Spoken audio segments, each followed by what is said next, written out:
All right, so we have two functions. We have f of x, which is equal to x squared plus 2x minus 3, and we have g of x, which is equal to x plus 1.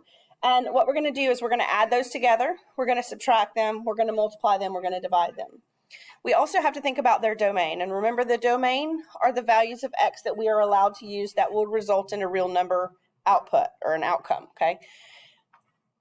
We talked about two things that would give us a restriction in our domain. That would be a fraction and a radical. Okay. Do either of these functions have fractions or radicals? No.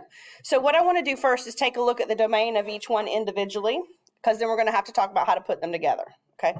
So if I'm looking at f of x and I wanted to just talk about the domain for f of x, would there be any restrictions for that one? No. No fractions, no radicals. So my domain is going to be all real numbers.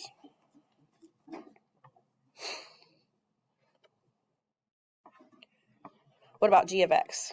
Does that one have any restrictions on a domain? No. Again, no fractions, no radicals. So that domain is going to be all real numbers again, which is negative infinity to positive infinity. When we start adding, subtracting, multiplying, and dividing these, what we are going to do is we're going to have to use the intersection of the domains. The long way we write this looks like this. Instead of a U, we use an upside down U. That means the intersection, so where they overlap. Okay. Well, this one's not very difficult because they're exactly the same domain, right? Think about looking at your number line. All real numbers means everything on the number line works, correct? Well, if they are both all real numbers, they overlap on the entire number line, right? So the intersection of them, or the condensed version of writing it like this, would be taking the lowest one on this point and the highest one on this one, which would keep it the same in this case, okay? And you'll see when we look at something different in a few minutes how your domain will change, okay?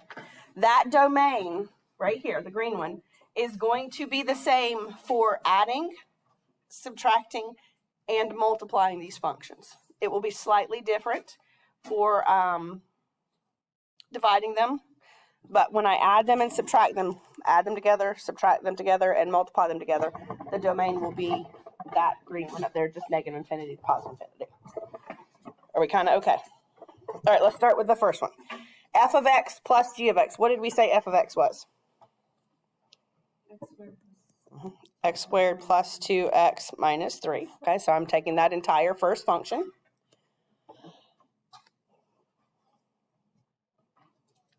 And I am going to add the g of x function. When you add, you don't really have to be particular with parentheses and stuff because adding doesn't really change anything. What is g of x? X plus 1. So I'm just going to put that behind, okay? So I've got my f function, x squared plus 2x minus 3. And I'm adding my g function, the x plus 1, to that. What do you think I should do to make this a little bit more simple? Combine my like terms. Start with your highest degree. We got x squared. Then I have a positive 2x and a positive 1x, which gives me a positive 3x. And then I have a negative 3 and a positive 1, which is going to give me a negative 2. So the most simplified version of adding my function f to my function g is that right there. Now, I could wait and determine my domain after I do that. However, if I do it first, I already have the domain for the first 3 questions, if that makes sense, adding, subtracting, and multiplying. So what is the domain for this one again? Are there any restrictions? No, no fractions, no decimals. So that domain is going to be negative infinity to positive infinity. You'll have 2 parts to these answers. What the simplified result is, and then also what the domain is.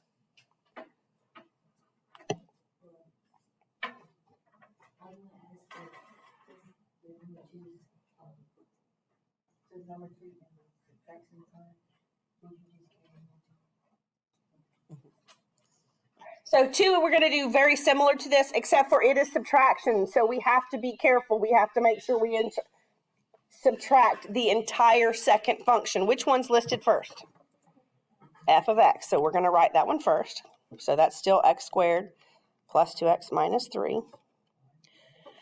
But this time I have to subtract the entire g function. So what should I probably put around my g function? Parentheses. And then x minus plus 1, sorry. Yep. This thing is driving me crazy today. Might not end up with a decent video because it keeps shutting out on me. There we go. Okay, so put parentheses around it. So you've got the red, x squared plus 2x minus 3. And then we're subtracting the green, the g of x function. And what do we need to do with that minus sign? Yeah, we got to distribute it, carry it to both of them. The first part's going to stay the same. That's going to become minus x minus 1. Then what should we do? Combine my like terms. So we get x squared plus x minus 4.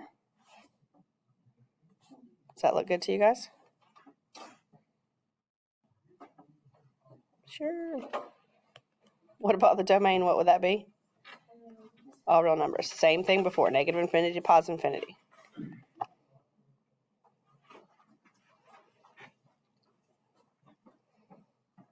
Everybody okay so far? Kind of. Okay. I'm going to move it up. I have the functions written again. There's no need for you to write them again. I just wrote them so that I could see them and I wouldn't forget what they were. Okay, so 3 and 4, again, it's the same two functions, so you don't need to rewrite those.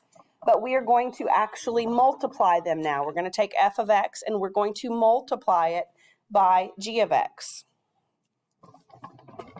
So I need to take the entire thing, x squared plus 2x minus 3, and I need to multiply it by the other entire function, x plus 1. What do you think I should put them both in? Parentheses. Okay, so let's take our f function, x squared plus 2x minus 3. And then I'm going to put my g function in the parenthesis behind it. Do we know how to multiply polynomials? Have we done this before? Yeah, you just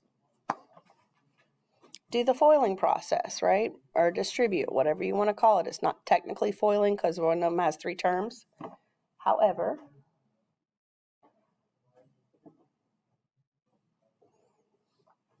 there we go. We're going to do all the distributing. Start with the first term. This x squared has to be multiplied by both terms there. What's x squared times x? X to the third. Okay. Then we're going to go x squared times 1, which is just x squared. Then we're going to do the same thing with the 2x. 2x times x is a positive 2x squared. 2x times 1 is a positive 2x. And then the same thing with that negative 3. Negative 3 times x is negative 3x. Negative 3 times 1 is negative 3. And then we should just combine our terms. Highest one first, x to the third. What is 1x squared plus 2x squared going to give me? 3x squared, okay. Positive 2x and a negative 3x is going to give me a negative x. And then I can just bring down that minus 3. So the product is x to the third plus 3x squared minus x minus 3. And the domain for this one will be the same as the first two, which is all real numbers.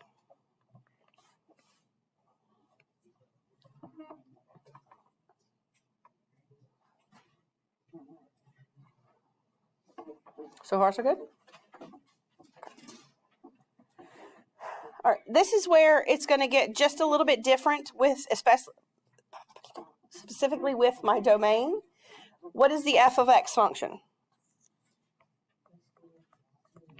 And I'm going to write that on top of my g function, which is x plus 1.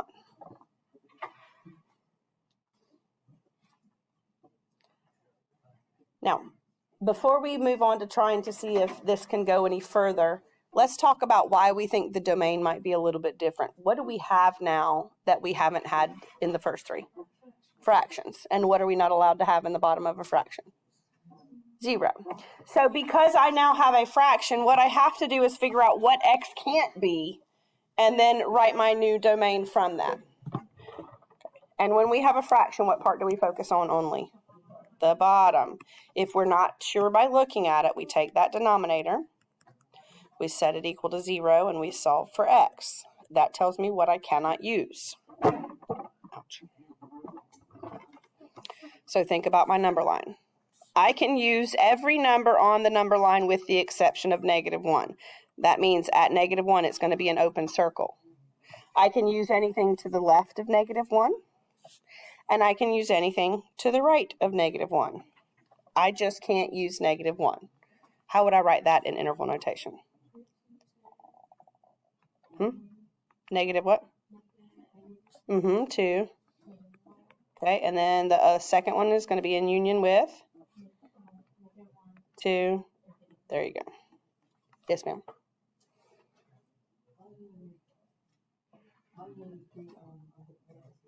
Because the ones we did before always had an x squared, so there were 2 values that I couldn't use.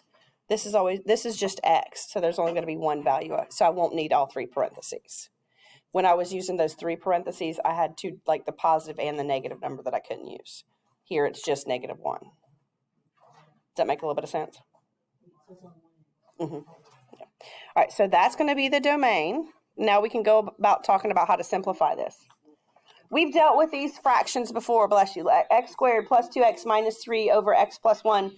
Do you guys remember when we factored and we could reduce? Let's see if we can do that. Let's look at the top part. Are there numbers that multiply to give me 3 and subtract to give me 2?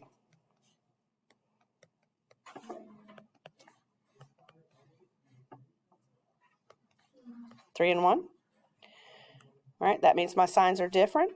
That one goes in front of the bigger number, so be plus 3 and minus 1. That bottom part does not factor. Does that allow me to cancel anything?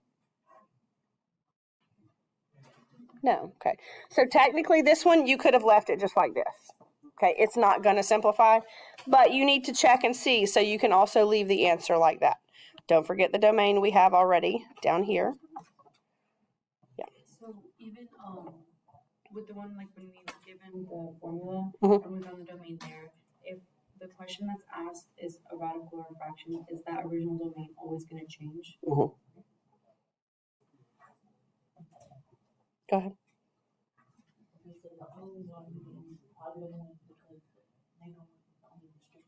Right, exactly. Everybody ready? Kind of get it a little bit, sort of. Let's take a look at 2 new functions. Okay, I have a new f of x and a new g of x, and we're finding the sum, the difference, the product, and the quotient, which is exactly what we just did. I just didn't write it all out for this one. Okay, we're going to add them together, we're going to subtract them, we're going to multiply them, and we're going to divide them, and we're also going to state the domain for each one.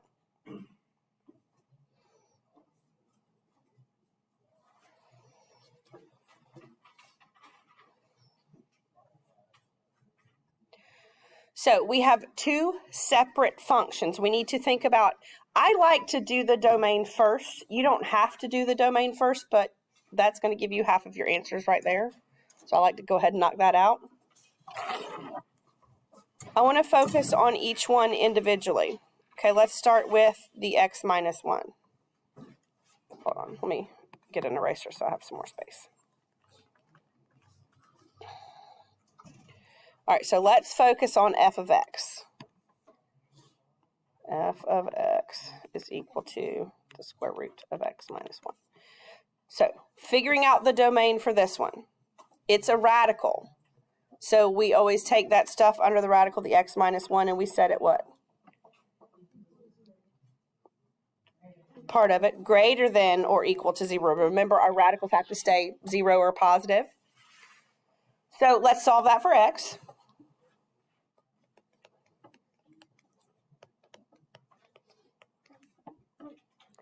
So x is greater than or equal to 1, yes? All right, so I like to draw my number line just so I can see what I'm looking at, but then we'll write it in interval notation. I can equal 1, so that's closed, and I am greater than 1, so that goes to the right.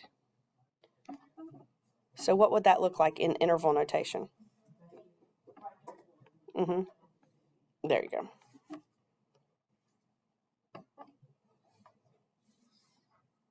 So that's for f. Yes? Okay. Now we want to take a look at G.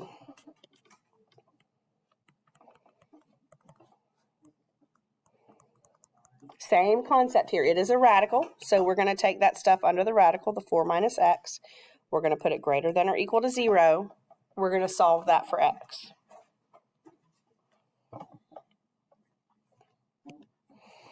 I'm going to subtract my 4 first. But this time I'm left with a negative x equals negative 4. I can't leave it like that, so I'm going to have to divide both sides by negative 1. And when we divide with a negative, what do we do with that inequality?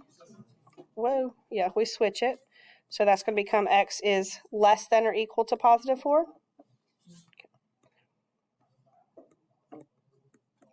Again, looking at my number line because I like to see my picture, I can equal 4, and my set is everything less than that. How would that look in interval notation? To 4, and then bracket. Okay, so for g of x, it's 1 comma infinity parentheses, and for, that was for f of x, sorry. G of x is negative infinity to 4 with a bracket, right? Well, when I add them and subtract them and multiply them, I am putting them together. So I need the intersection of those two domains. With the first question, it was exactly the same, so it was the same, right? So what I want to do is take a look over here. I feel like pictures help. It may or may not, and I'll show you a kind of a shortcut here in a second. But let's take a look at a number line. When I draw a number line, which numbers go on the left? The bigger ones or the smaller ones? Smaller ones, right? And 1 is smaller than 4. So I'm going to put 1 on the left, and I'm going to put 4 on the right. And again, I'm just going back to the ones that we did. So let's take a look at that blue one. Do you see how I have a closed circle at 1 and I shaded everything to the right? So we're going to do the same thing here. We're going to go a closed circle at 1 and shading everything to the right. And then I'm going to do the same as the 4. If you notice, the 4 is closed and then shaded to the left. So I'm going to go closing 4, and I'm shading to the left. So when I put these two together, it's the intersection of them, and they intersect right, whoops, didn't mean to do that. They intersect right here in the middle, correct? Okay, so my domain, when I put them together, where does it start? What's the first number I come to? 1. And am I equal to 1? Yes. And then I go up to where before they stop intersecting? 4. Am I equal to 4? Yes. So that domain is going to be the domain for adding, subtracting, and multiplying. Okay, that's where the two overlap. That's what we're happening is we're taking this function and this function.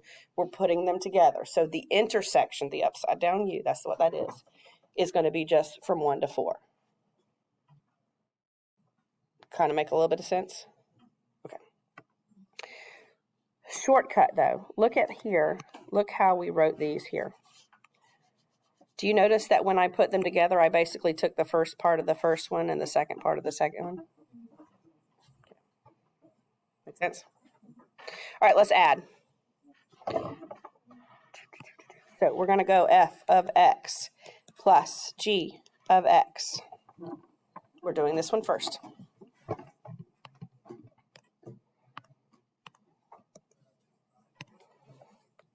What is my f of x function? Square root of x minus 1, okay. And then plus, what is my g of x function? Okay. So here's a question. If I had the square root of 2 plus the square root of 3, am I allowed to add those together? No. When we have radicals to add and subtract, the index or the radicand has to be the same, correct? Are those the same? No. So there's nothing else I can do to that. That's the result of me adding them together. And what did we say the domain was? Bracket 1 comma 4 bracket.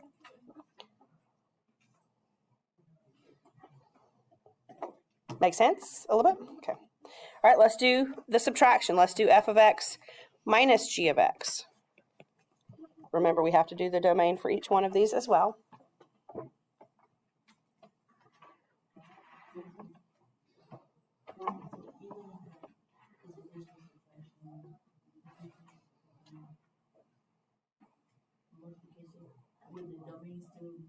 Yeah, because you're just taking the two and putting them together. The only time it's going to be slightly different is when you do the division, because you end up with a fraction. So it's going to change just a little bit. What is f of x? Square root of x minus 1 minus g of x, which is 4 minus the square, 4 minus x, right? Can I subtract those? No. So that's my answer. And what is my domain? There you go.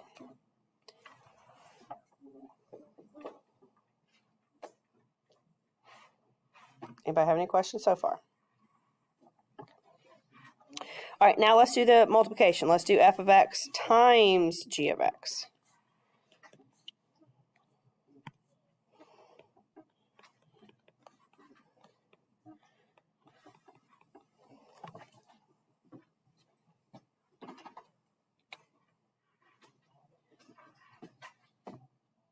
Quick question. Let's think back to the original square roots that we did. Can I do that? Can I multiply if they're different? You can, right? Okay, so you would just actually multiply those and get the square root of 6. So when I am multiplying these, I can actually, you just can't add and you can't subtract.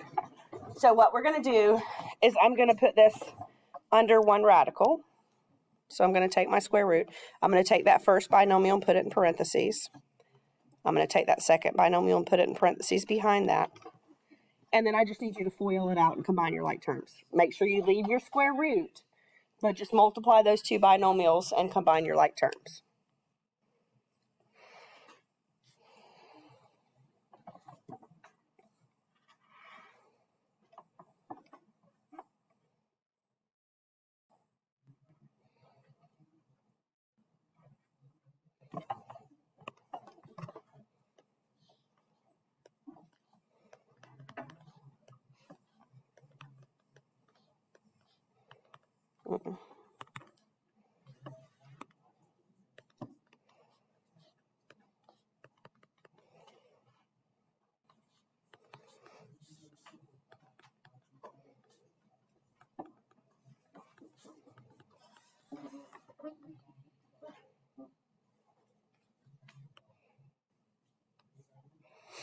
Did y'all get the square root of negative x squared plus 5x minus 4? Okay. And then what's the domain again?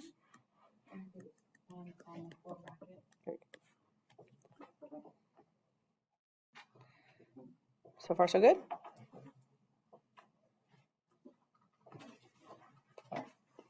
Okay. We're going to now divide. We're going to go f of x divided by g of x. This is the one where my domain changes a bit. Okay, it doesn't completely change. It just changes a bit. What is f of x again? The square root of? Okay.